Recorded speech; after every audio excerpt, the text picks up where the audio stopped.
Depuis le 1er janvier, la loi de transition énergétique pour la croissance verte prévoit la fin de l'utilisation des produits phytosanitaires par l'État et les collectivités locales pour l'entretien des espaces verts, voiries, promenades, forêts. J'ai à mes côtés Jean-Claude Sétier et Olivier Belgazi pour évoquer ce sujet, l'arrêt des pesticides et surtout le fait que l'ESCAR a été précurseur dans la fin de l'utilisation de ces produits. Bonjour Jean-Claude, bonjour Olivier. Olivier, rappelez-nous un peu le contexte d'utilisation de ces produits phytosanitaires. Pourquoi est-ce qu'on est arrivé à une interdiction et quelles sont les alternatives ? L'interdiction, elle est arrivée suite à différentes réglementations qui sont tombées depuis 2004, de 2006, 2010, 2011, 2012, à chaque fois des arrêtés ministériels qui limitaient les possibilités d'utilisation des produits phytosanitaires dans les villes et à proximité des crèches, des maisons de retraite, des hôpitaux, etc. Pour résumer. C'est en fait pour mettre un point final à l'utilisation des phytos dans les villes par rapport à ce problème sous-jacent de pollution, de santé publique qui s'articulait autour de ces produits phytos. D'accord.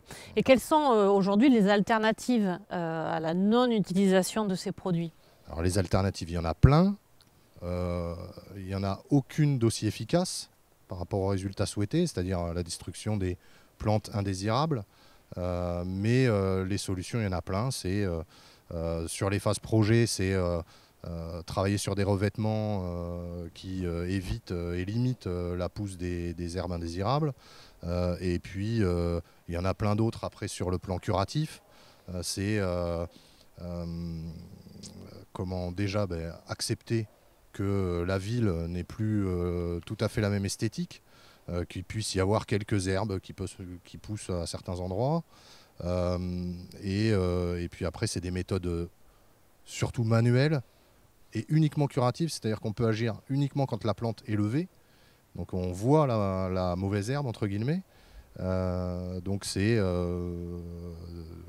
du curage, de la binette, du brûlage, des méthodes eau chaude, et voilà. Du balayage aussi. L'ESCAR a, depuis 2006, cessé l'utilisation de ces produits. Pourquoi avoir été précurseur ?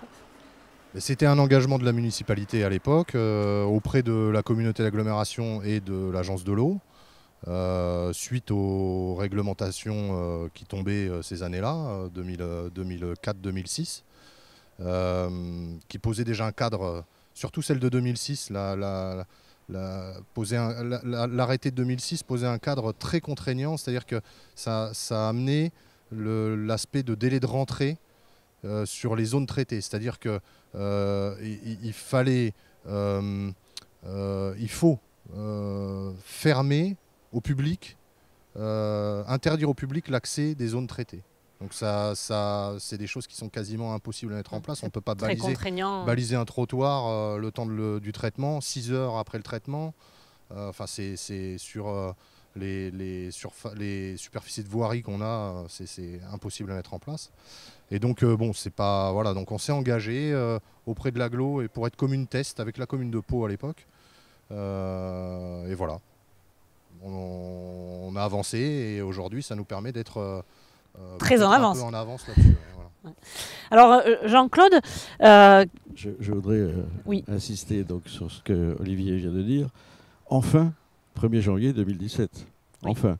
Donc pour que le législateur ait enfin compris que les études scientifiques qui ont montré que ces phytosanitaires étaient dangereux avaient un impact sur la santé, sur d'autres santé. C'est bien ça qu'il faut comprendre. Bien sûr, il y a un impact sur l'environnement, sur la biodiversité, mais il y a l'impact sur notre santé. Donc le législateur a compris ça et a mis cette loi en place. Et Olivier vient de le dire, on n'aura plus le même visuel sur l'ESCAR.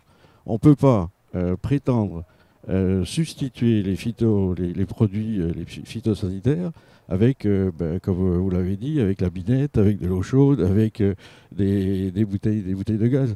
Donc c'est fini, on n'aura plus le même visuel. Donc il faut bien que les habitants de l'Escar et puis les habitants, je dirais, de France puissent le comprendre. Donc on entend quand même les plaintes des Lescariens qui nous disent l'herbe qui est là, c'est de la mauvaise herbe. Alors ce qu'il faut voir aussi, c'est pourquoi cette herbe qui est là, qui est sur la pelouse, c'est pas une mauvaise herbe, et celle qui est sur le trottoir, c'est une mauvaise herbe. Donc ça, il faut insister, je dirais, le faire comprendre. Voilà, donc 9 ans maintenant que l'Escar a pris la décision du zéro phyto.